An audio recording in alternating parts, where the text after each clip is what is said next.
CM Revanth Reddy సవాల్ ప్రకారం ప్రాజెక్టులపై అసెంబ్లీలో చర్చకు సిద్ధమన్నారు మాజీ మంత్రి హరీష్ రావు.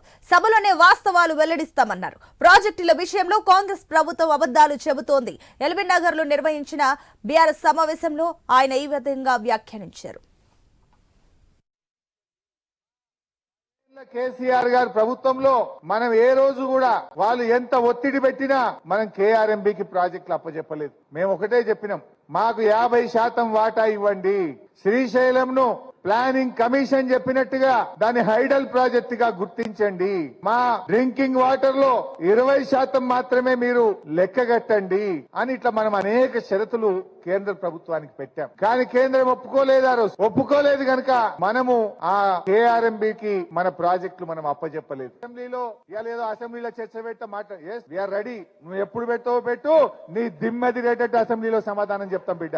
దిమ్మ తిరిగే సమాధానం చెప్తాం. మేము తయారుగా ఉన్నాం. నువ్వు చేసిన తప్పును తెలంగాణ ప్రజలకు అర్థమయ్యేటట్టు అసెంబ్లీ సాక్షిగా